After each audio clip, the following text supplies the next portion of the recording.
think it's essential that the day-to-day work is important, but translating that into something that becomes relatable, that's the piece that I think is important. This is Space for All. Welcome to Space for All. I'm your host, Valerie McKiernan. Today, we're speaking with Michael Soluri. Michael is a photographer in the space industry, and if you have no idea what that means, take a listen. It is incredibly interesting. Michael combines science and technology with art, and you would never think of it in this way, but once you do, you can't unsee it. So take a listen to my interview with Michael. All right, Michael, thank you so much for joining us today on the Space for All podcast. We're very, very excited to have you here. Can you just quickly introduce yourself so that everybody understands who you are and what you do? Hi, I am Michael Soluri. I am, generically, I'm a photographer. My interest and passion have to do with anything to do with the exploration of space. And ultimately, what I do photographically is I explore, discover, and reveal the humanity and labor behind those that work towards the exploration of space. It's very cool. Photography in the space industry. It's just something that you don't come upon that often. How did you find your place in space? How did you get started in the space industry? So that's one of those like Lake Wobegon stories that go back way back when. Ultimately, I think as I was growing up and through my early part of a career as a photographer, I always felt there was something missing in media about space exploration. It was always the default setting was either here's a rocket launch, here's an interview of a few astronauts. But what I wanted to see were the people that are actually making it happen. My grandfather was a carpenter. I was always around people who were working. And I thought there's something missing here. And I wanted to see that. And when it came to the results, they would the media would find ways of finding 2 or 3 sentences to explain something. And I wanted to hear what that science was, So I think a lot of it had to do with I wasn't seeing enough, and I knew there was something more that was there.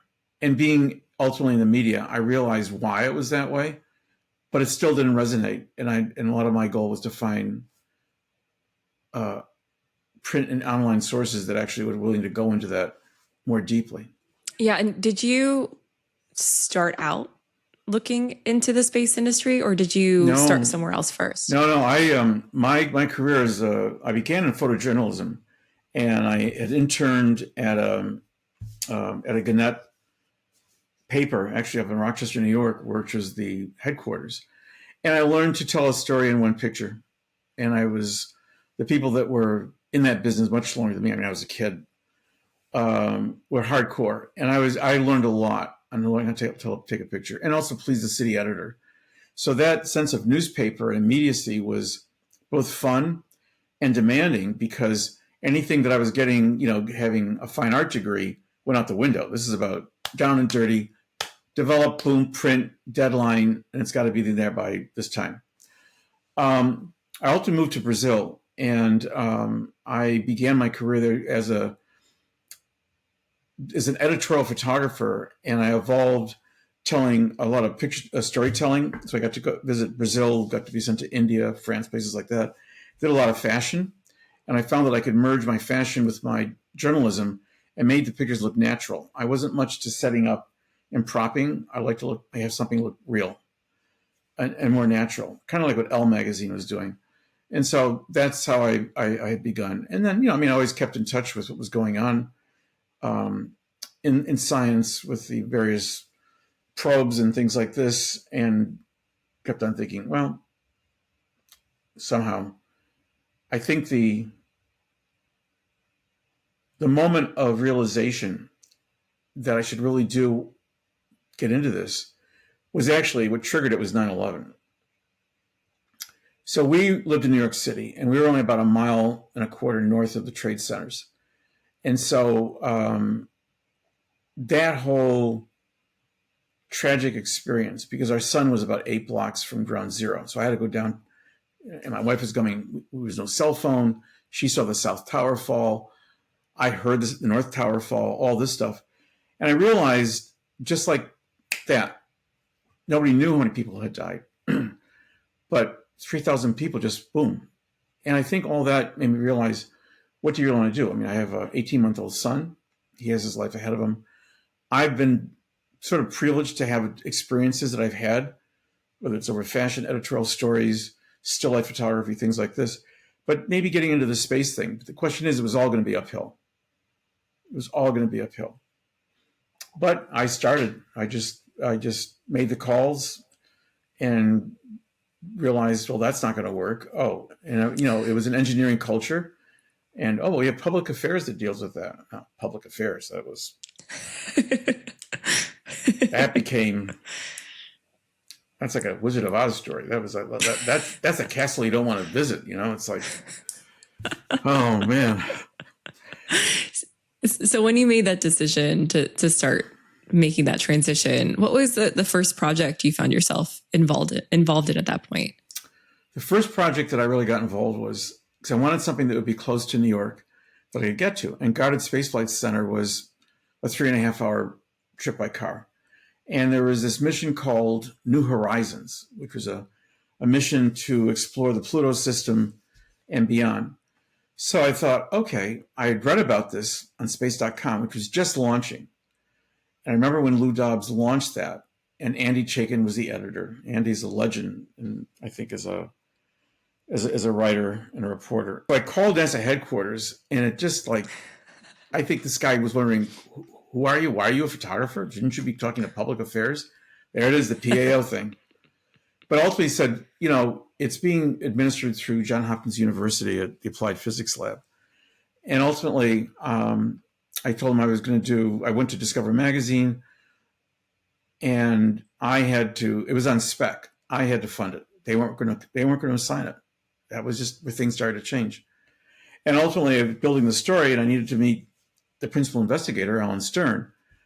So I got his number, called him, and we connected at 6:30 in the morning for a portrait session in August of 2005, I think. And we hit it off. And because Alan was basically running this entire thing, he reminded me of Total Energy out of New York, but he was from San Antonio by background. And we hit it off. And had sushi, talked, and he said, would you like to be part of the mission to photograph this? And so we worked out arrangements and stuff, and that began that. And so in 2005, I began covering something that was going to last 10 years. Wow. And I thought, my son, when they launch, my son's going to be in kindergarten, right? And when it arrives in Pluto, he'll be a sophomore in high school. Wow. So I thought time and distance. And that was an evolving theme for me, time and distance. Okay. And that began the project. And I got to photograph the probe being tested, assembled, earned a lot of trust from people being around hardware and engineers and being able to learn that speak, that talk. I was able to convince the editors at Discover Magazine, who had published the New Horizons story, which came out really well, that I said, well, want to do this story, you need to send me to Houston to meet the astronaut crew. Because without their blessing, I said, we're not going to get anything. And I said, we have a way of doing better than National Geographic or Time or the Times or anything like that. And they sent me down, and I met the senior members of the crew and essentially pitched them that I wanted to do a portrait because nobody had ever done a portrait of a crew. That's surprising to me. That's just surprising to me that at that point, no one had done a portrait of a crew. And I'm just so glad that you kicked that off. No, I appreciate that, Helen. I think, Valerie, what it was is that portraits were done, but they were done in-house. So you had institutional photographers doing this, but they became sort of a default setting and maybe a little gimmicky. I wanted to reveal them in a dignified way. I mean, history of photography plays an enormous role in the way I look at things. So I met the people, Mike Massimino, John Grunsfeld, and Scott Altman came in as commander. He came sort of in and out. But ultimately, they said, what do you want? I said, I want to make a portrait. And and I tried to explain what I wanted to do. They said, well, we'll give it a thought and we'll get back to you. Okay. And Mike Massimino was from outside of New York City. And so, we both have the same vowels in our names, so we all have the same heritage, being Italian American. So he wanted to show me around along with the public affairs person. And ultimately, it was great because he showed me parts of that mission that ultimately I would soon come to know. I didn't know that, though. Before we left, I said, Mike, let me ask you a question. I've not really ever spoken to an astronaut, but what I want to know is what was the quality of light like when you were in space? And he froze. And he got very pensive, and he looked at me, and he's like 6'4" to my 5'6". I'm standing on a step to try to be level. And he just looked at me and said, could you teach the crew and I how to make better pictures? I said, what do you mean better pictures? You have equipment I couldn't get in 2 lifetimes. No, it's not the equipment. He says, how do we tell the story? How do we make better pictures? I said, I can teach you that. Yes, I can teach you how to see. The public affairs person looked at me and goes, you can do that? I go, yeah, I've done that. I can do that. And so Mike said, you want to do the portrait? I go, right. He says, what's going to be involved? I said, well, the public affairs person said, well, can you make the portrait in 20 minutes? I go, nah, I'm going to need 4 hours. Mouth drops, just 4 hours. I said, why? Because I want to photograph each crew member in a setting that absolutely is exquisite visually, and I can work with their humanity. Oh, and by the way, I'll need the day before to set up all the lighting. You can relate from television. Yeah, absolutely. So 7 months later, it all came to be. And I think that portrait has become iconic. And that connected me to them. The photo session, I gave them the first photo session based on the history of American space flight photography and showed how the Apollo era, Mercury era, Gemini era, there was just amazing photography done by these guys, basically. And now it's all defaulted to what I call photo booth. It all looks like it's all been photographed on the ground. There's nothing, it's all plastic. It was sort of like the foreshadowing to Instagram pictures, snapshots. There was something false about them. They weren't real. They were too scripted as opposed to being unscripted. Mm-hmm. Yeah. So since then, right, how have you found your projects, starting from your first project and then quickly, jumping on multiple projects after that? A lot of my motivation for a project is based on my own curiosity. And it builds on the last 15 years of doing New Horizons, the servicing mission for the Hubble Space Telescope, SM4, Parker Solar Probe, and the radio telescope out in West Virginia. And I think what it is, I look at something that would be, or I'd be curious, but I could also learn something. And one of the factors with each one of those missions is I learned, as I get involved and embedded, I learn about why the engineering is so important and why that sense of complexity and making it as minimal as possible is important. And also about the science, sitting on science meetings. And if I had a question, I could go out and have lunch with these scientists and say, so what do you mean by cryovolcanism? Oh, look at it this way. And I said, okay, I got it. But I can at least understand, I can get and feel like I'm in there and I understand most of it or some of it. And so as I looked at new projects, for example, the idea of long-term space flight is fascinating. New Horizons was 10 years between its launch in January of 2006 and its arrival, its flyby Pluto, the Pluto system, in July of 2015. Wow.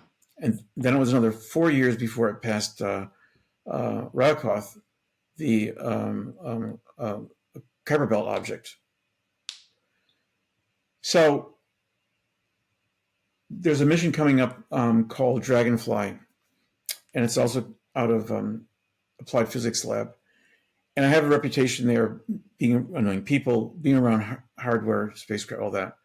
And this mission essentially is sending a drone from Earth to Saturn's moon Titan.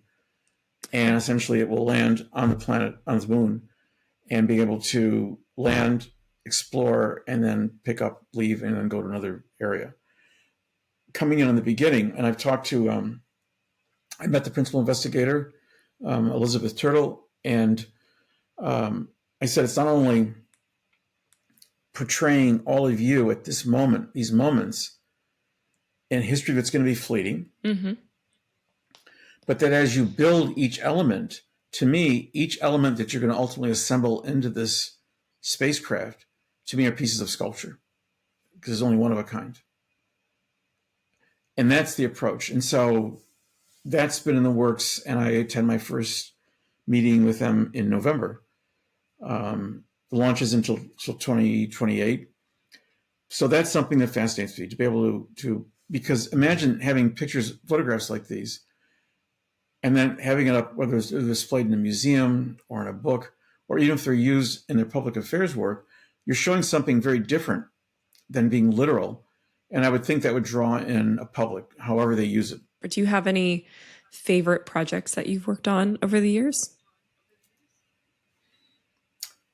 All of them are favorites.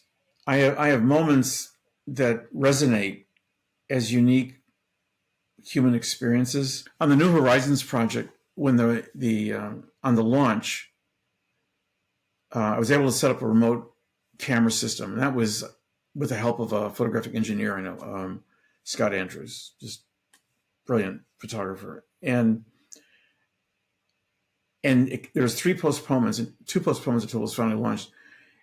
And I was shooting black and white film. I wanted to get something dramatic. And I didn't know until I got back to New York and developed it whether or not I had the pictures, but they came out. So that was a surprise. There was a moment when Scott Altman, who's the commander, and his co-pilot, they were both Navy jet fighter pilots who essentially flew off aircraft carriers. And, I've seen Blue Angels and whatnot fly. These men were consummate pilots. And I was out at the Air Force Base outside of NASA JSC. And I did a photo session of Scott, a Scooter, and John and others.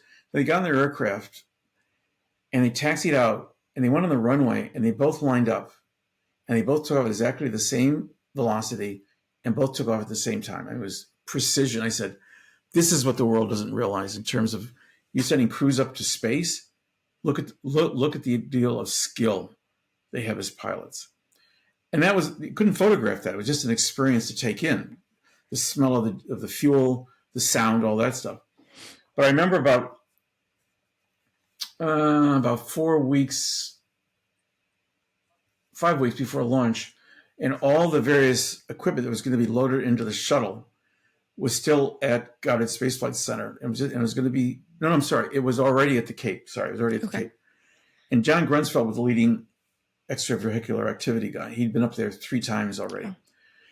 And he had gloves on, the same kind of gloves he was using. And he went around every edge. And there was a certain solemnity to all this. Everybody was pretty quiet, talking. I went up to John. I said, John, what are you doing? And he said, I'm looking for any kind of metal that could possibly tear into a glove and perforate while we're in space.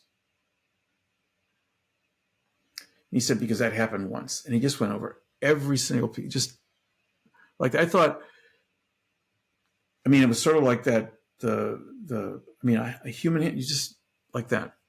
And that stood out to me.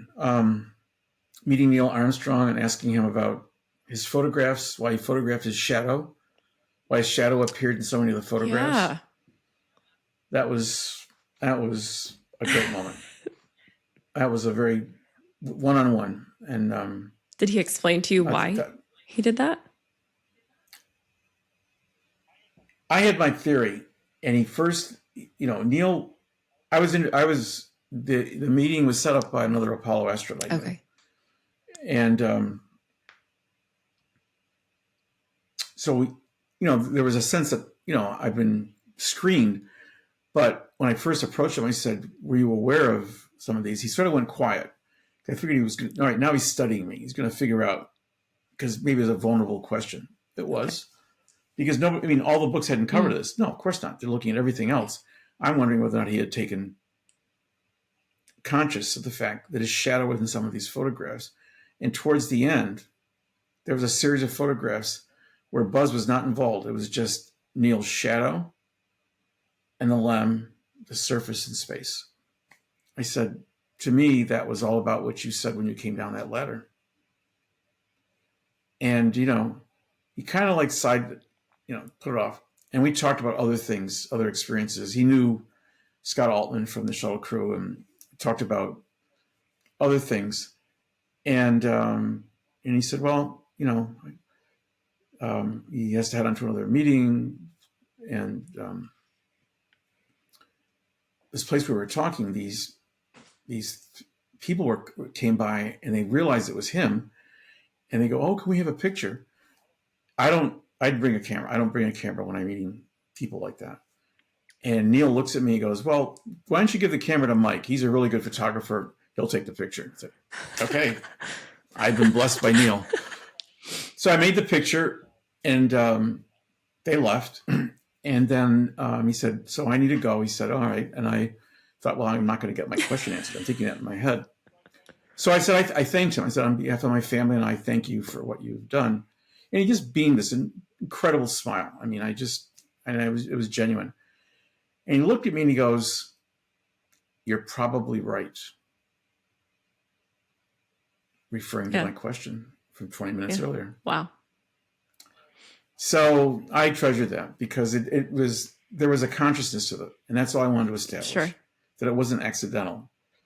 Because he was a very good photographer. But as you know, in that history of Apollo 11, all the pictures are with Buzz, not of Neil. Anyways, so there are moments like that.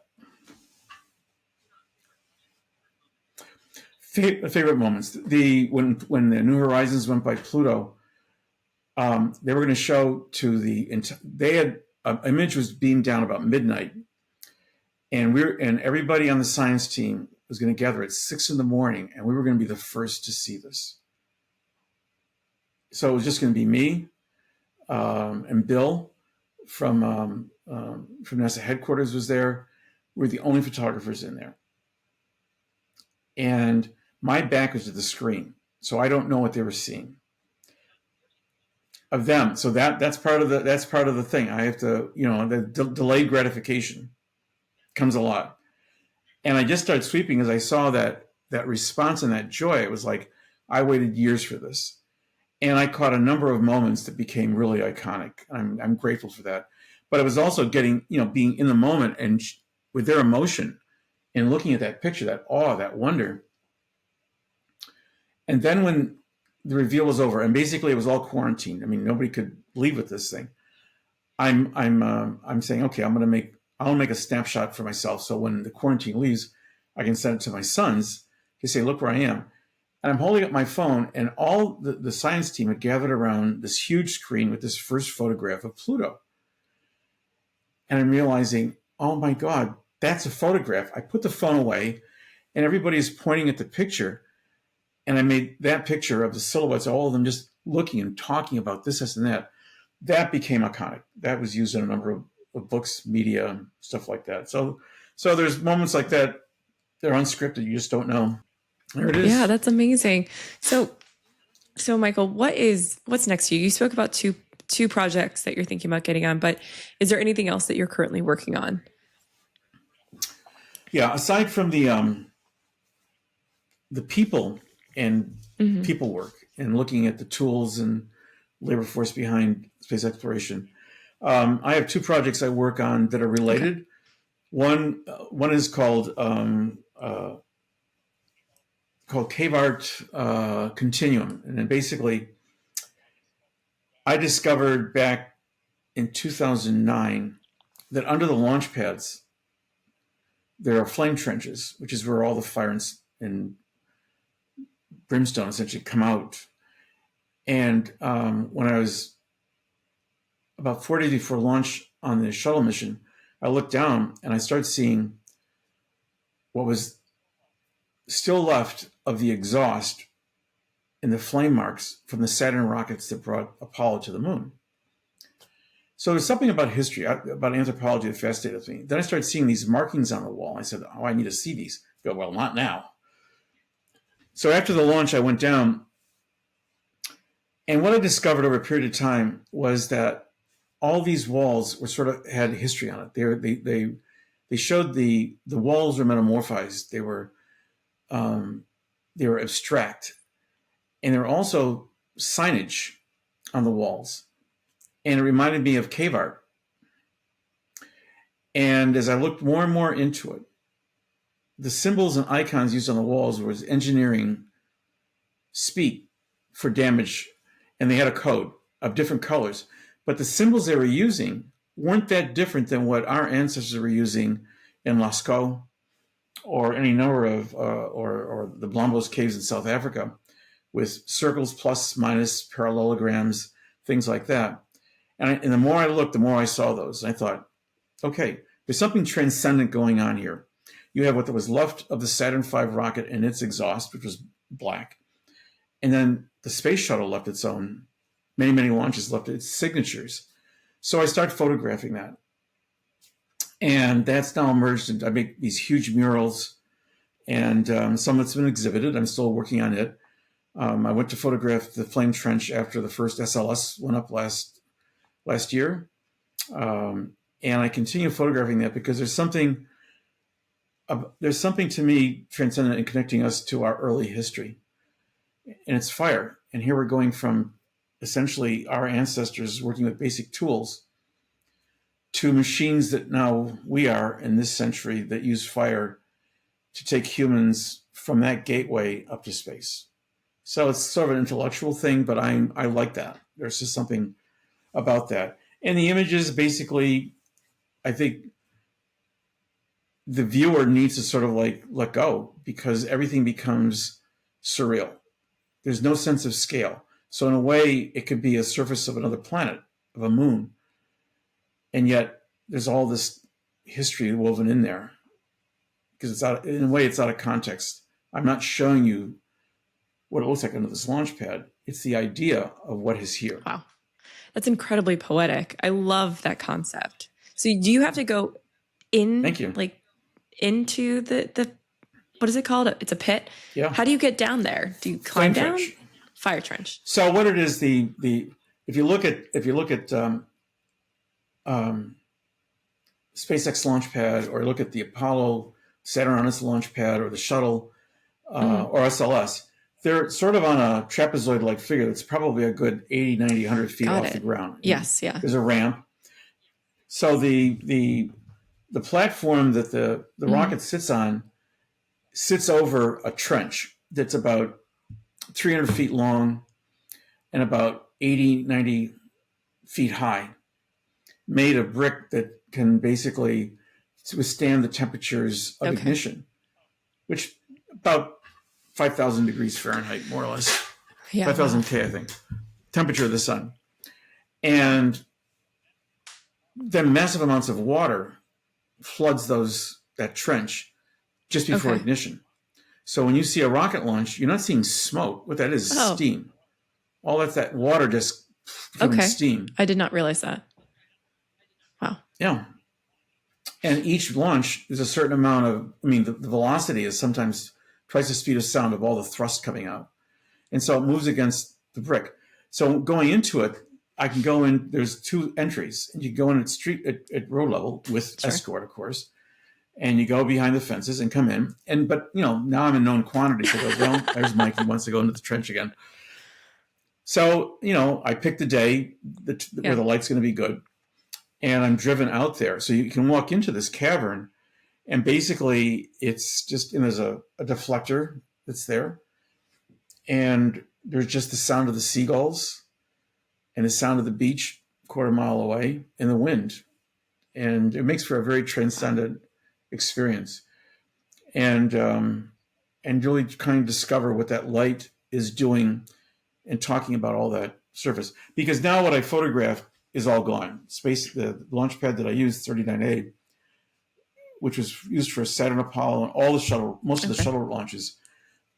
When the shuttle program ended, NASA decided to lease it, and they leased it to SpaceX. So they needed to make their update for their Falcons, and Heavy Falcons. And so now what I have essentially is history. It's not there anymore. That's very cool. Now, if anyone wants to follow your projects and things like that, where can they find your work?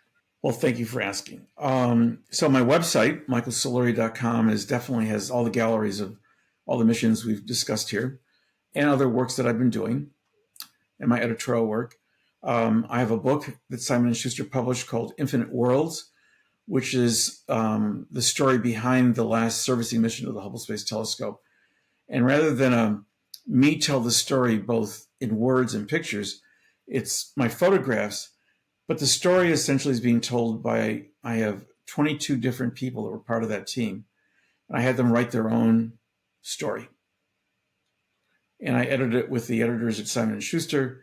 And so it became more of a first-person story because I felt that could be, and I had guidelines in terms of how, go deep, what it taught you and whatnot. And then there were just remarkable revelations that wouldn't have come out otherwise. It wouldn't have come out in a report or in a 3-minute interview on NPR or something, because you got more into that personal mixing with their craft. And that was so there's that. Then LinkedIn, occasionally I post things with an historic context and use either photographs from the history of photography or something that might be relevant and write about that, though. But those would be probably the 3 pieces media that I would look at. So, Michael, do you think we need to be doing more to showcase science in a art way, or that's more consumable for the general public? I think it's essential that the day-to-day work is important, but it's also going to become, that's the normal.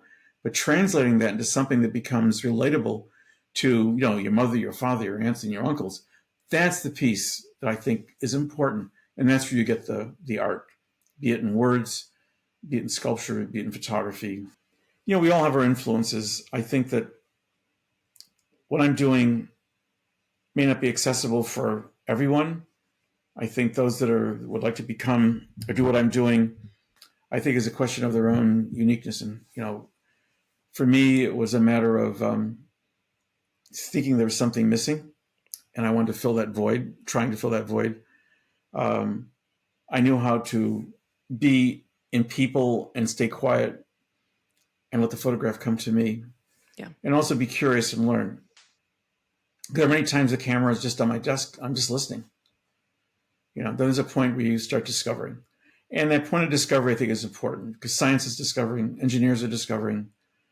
And there's an enormous, when the moment that I found out that my granddaughter had been born, I was in the mission control of the James Webb Telescope up in Johns Hopkins University.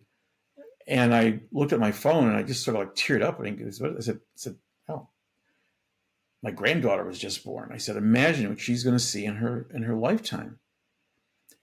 And I was with 2 high-end scientists from Webb. And they said, Mike, by the time she's 20, we'll probably know if there's life out there. So that'd be at 2040 or something. And I thought, okay. So then they gave me these tchotchkes. So for me, I put it on a special, James Webb Telescope little bag. I said, and I gave it to my son and Lauren. I said, save this for her for the rest of her life. I said, this is where his grandfather was. Because you never know. Michael, thank you so much for joining us today. I'm so excited to see as your photography becomes more and more public in the sense of like all the projects you're doing soon. I'm excited to see all of them and go to your shows and just watch how your influence continues to grow in the industry and outside of it, right? We're trying to get more people involved. So I'm very excited about that. Thank you. Thank you. Thank you, Valerie. I appreciate the opportunity, Valerie. And I just hope that this inspires others as well. That's really what's behind all that. But so thank you. Thank you for joining us today on the Space for All podcast, brought to you by the Women's Aerospace Network. You can subscribe to our podcast on Spotify or iTunes, and you can watch full episodes on YouTube. For more information on the Women's Aerospace Network, visit womensaerospace.com or follow us on social media. We hope you will join us again for the next episode of Space for All, where we can all find a place in space.